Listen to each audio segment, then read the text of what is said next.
আসসালামু আলাইকুম। আপনাদের সাথে কথা ছিল যে একটি Poco X3 Pro touch not working phone আছে। সেটি হচ্ছে ফরিদপুর থেকে পাঠিয়েছেন। তো এর আগে একটি টাচে কাজ করে না এ ধরনের কাজ করেছিলাম এবং কি আরেকটি ফোন ছিল সেই ফোনটি এখন কাজ করব। আর এই ফোনটিও মূলত আমরা দেখব যে CPU রিবোলিং এর মাধ্যমে টাচের যে প্রবলেমটি সেটি সলভ হয় কিনা। আর এই ফোনটির মডেল হচ্ছে Poco X3 Pro। আপনারা জানেন যে Poco X3 Pro সাধারণত কিন্তু ডেড হয়ে যায়। ডেড হয়, রিস্টার্ট করে এবং কি সাদা হয়ে বন্ধ হয়ে যায়। এই বিভিন্ন ধরনের সমস্যা হতে পারে। বাট এই ফোনটিতে টাচে কাজ করে না এই সমস্যাটিও কিন্তু আমি বেশ অনেকগুলো ফোনে পেয়েছি। দেখুন একদমই টাচে কাজ করছে না। আপনাদের দেখাচ্ছি এবং চার্জ হচ্ছে দেখুন একদম সব ঠিকঠাক। ফোন অন আছে কিন্তু টাচে কোনো রেসপন্স নেই। কিন্তু এই ফোনটির কিন্তু টাচ ডিসপ্লে ভালো রয়েছে। কিভাবে বলছি? কারণ এর আগে আমি অনেকগুলো কাজ করেছি। যদিও সব ভিডিও শেয়ার করা হয় না। তারপরেও আমি আপনাদের যেহেতু এই ভিডিওটি শেয়ার করতে চেয়েছিলাম, সে কারণে ভিডিওটি নিয়ে আসলাম। তো এই ফোনটির যে প্রবলেমটি টাচে হঠাৎ করেই টোটালি কোনো রেসপন্স নেই। এই প্রবলেমটি হয়ে থাকে। সাধারণত এ ধরনের সমস্যা হলে আমরা মনে করি যে হয়তো টাচ খারাপ হয়ে গেছে বা ডিসপ্লেটি চেঞ্জ করতে হবে। তো এই ধারণা থেকে অনেক সময়ই কিন্তু আমরা টাচ ডিসপ্লে চেঞ্জ করে ফেলি। কিন্তু আসলে বিষয়টি এরকম না। যেহেতু আমি Poco X3 Pro বিভিন্ন ধরনের প্রবলেম নিয়ে আপনাদের সাথে শেয়ার করেছি বিভিন্ন সমস্যাগুলো যেভাবে সমাধান করা যায়। আর Poco X3 Pro র ডেড ইস্যু নিয়ে প্রচুর পরিমাণে ভিডিও আমি শেয়ার করেছি আপনাদের সাথে যেগুলো প্রসেসর রিলেটেড হয়ে থাকে। তো একটি মোবাইলের প্রসেসর থেকে কি ধরনের সমস্যা হয় এবং কি ফার্স্ট টাইম যে টাচ ইস্যু নিয়ে কাজগুলো করেছি আপনাদের সাথে কিছু ভিডিও শেয়ার করা আছে যে আমরা এক্সাক্টলি কিভাবে এই প্রবলেমটি ফাইন্ড আউট করব সেই ভিডিওটি আছে। আপনারা চাইলে দেখে আসতে পারেন। আসলে Poco X3 Pro র প্রসেসরটি এই ধরনের একটি প্রসেসর যেটি প্রচুর পরিমাণে হিট হয় বা একটি গেমিং প্রসেসর এবং কি এই প্রসেসরগুলো একটু গরম বেশি হয়। এটি আপনারা সবাই জানেন। এই প্রসেসর থেকে বিভিন্ন ইস্যু হতে পারে। তো যেটাই হোক না কেন এই প্রসেসরের যে লাইনগুলো সেগুলো কিন্তু বিভিন্ন জায়গায় চলে গেছে। যেমন টাচ, ডিসপ্লে, ক্যামেরা, সাউন্ড বিভিন্ন ধরনের কাজগুলো কিন্তু এই প্রসেসর থেকে হচ্ছে। আর একটা মোবাইল ডিভাইসে যেকোনো ধরনের সমস্যাই হলে আমরা কিন্তু ১ম এ সেটি ডায়াগনোসিস করার চেষ্টা করি।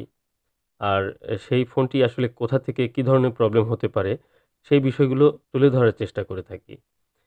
তো এই ফোনটির ক্ষেত্রে যেহেতু সিপিইউ রিবোলিং এর প্রচুর পরিমাণে ভিডিও আছে, আজকের উদ্দেশ্যটি হলো যে টাচ প্রবলেম কাজ করে কিনা, আ সলিউশন হয় কিনা। আর দ্বিতীয় হচ্ছে কাজের কোয়ালিটি।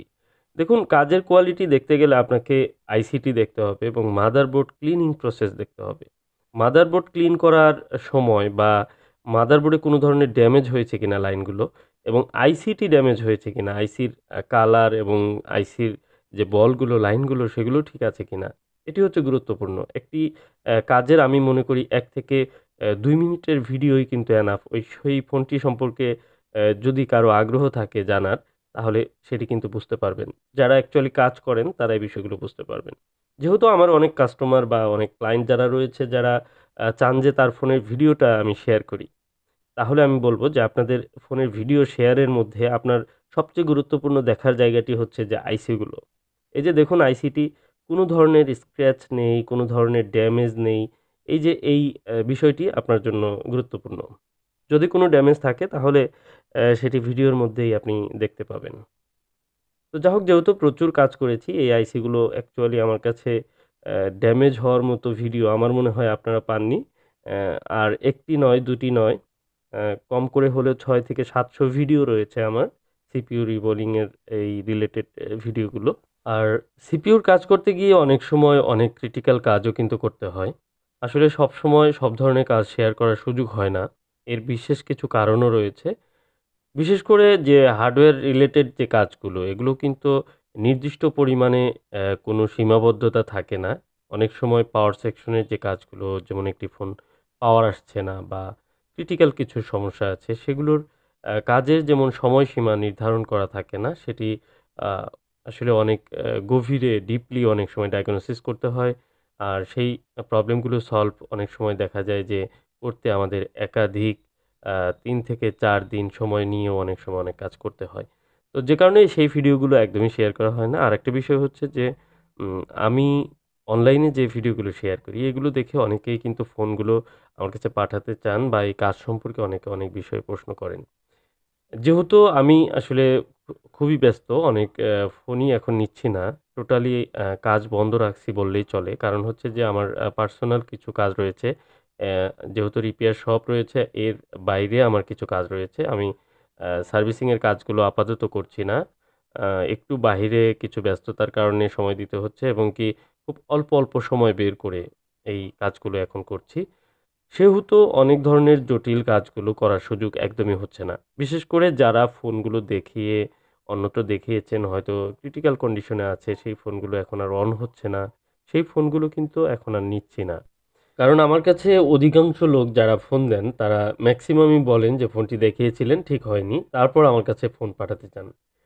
আসলে তখন এই ফোনটিতে আ আগের যে কাজের লিমিট থাকে সেই লিমিটটি কিন্তু থাকে না।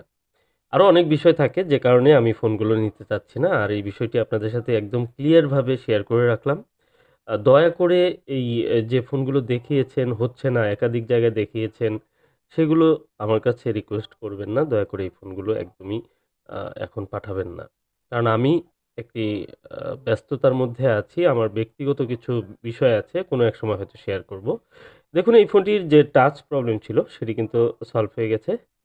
তো আলহামদুলিল্লাহ আজকের ভিডিওটি এ পর্যন্তই।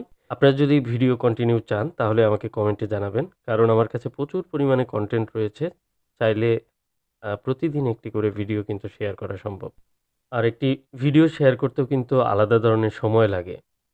তো যা হোক আজকের ভিডিওটি ভালো লাগলে অবশ্যই লাইক, কমেন্টের মাধ্যমে আপনাদের মতামত জানিয়ে দিবেন।